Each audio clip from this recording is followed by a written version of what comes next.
খন্দকের যুদ্ধে সাআদ ইবনে মুআজ রাদিয়াল্লাহু আনহু বনু মাখজুম গোত্রের আবু উসামা চাশমি কর্তৃক নিক্ষিপ্ত একটি বর্শা দ্বারা গুরুতরভাবে আহত হলে চিকিৎসার জন্য রাসূল সাল্লাল্লাহু আলাইহি ওয়াসাল্লামের নির্দেশে তাকে একজন সেবিকার তাঁবুতে নিয়ে যাওয়া হয়। রাসূল সাল্লাল্লাহু আলাইহি ওয়াসাল্লাম সকাল সন্ধ্যা সেই তাঁবুতে যেতেন সাআদ ইবনে মুআজ রাদিয়াল্লাহু আনহুকে দেখতে। কে ছিলেন সেই সেবিকা? 620 খ্রিস্টাব্দ। মদিনার প্রখ্যাত চিকিৎসক বানু খাজরাজ গোত্রের সদস্য সাদ আল আস্তামিয়ার ঘরে জন্মগ্রহণ করে ফুটফুটে এক কন্যা সন্তান, যার নাম রাখা হয় রুফাইদা। রাসূল সাল্লাল্লাহু আলাইহি সাল্লামকে মদিনায় আগমনের দিন যারা তাকে অভ্যর্থনা জানিয়েছিলেন, রুফাইদা রাদিয়াল্লাহু আনহা ছিলেন তাদের মধ্যে অন্যতম।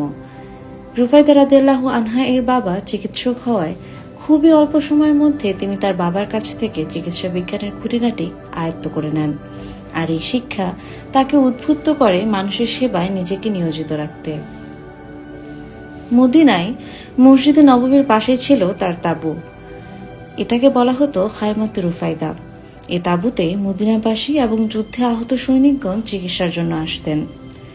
রাসূল সাল্লাল্লাহু আলাইহি ওয়াসাল্লাম খায়বারের যুদ্ধে যাবার জন্য যখন প্রস্তুতি নিচ্ছিলেন, তখন রুফাইদা রাদিয়াল্লাহু আনহা ও একদল স্বেচ্ছাসেবী নারী সাহাবী তার কাছে এসে বললেন, হে আল্লাহ রাসূল, আমরা আপনার সঙ্গে যুদ্ধে যেতে চাই। আহতদের সেবা করার পাশাপাশি মুসলিমদের যতটুকু সম্ভব সাহায্যের চেষ্টা করব। রাসূলুল্লাহ সাল্লাল্লাহু আলাইহি ওয়াসাল্লাম অনুমতি দিলেন। কেউ আহত হলে তিনি তাকে রুফাইদার তাঁবুতে পাঠিয়ে দিতেন। তার সেবার স্বীকৃত স্বরূপ রাসূল সাল্লাল্লাহু আলাইহি ওয়াসাল্লাম খায়বারের যুদ্ধে পুরুষ মুজাহিদদের সাথে তাকেও গনিমতের মালের ভাগ দিয়েছিলেন। ইবনে সাআদ বলেন, তিনি হিজরতের পরে বায়াত হয়েছেন। মসজিদে নববীর পাশেই ছিল তার তাঁবু। সেখানে তিনি অসুস্থ এবং আহতদের সেবা করতেন।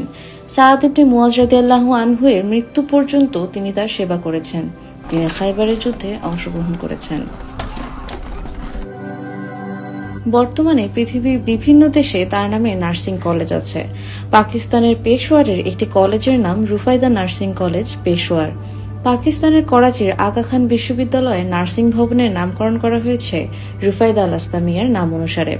বাহরাইনের royal college of surgeons in Ireland তার সম্মানে প্রতি বছর Rufaida Al Aslamia prize in nursing পদক প্রদান করে থাকে। রোগীদের সেবায় আত্মনিয়োগ করা প্রখ্যাত এই নারী সাহাবী ইতিহাসে প্রথম নার্স হিসেবে স্মরণীয় হয়ে থাকবেন চিরদিন।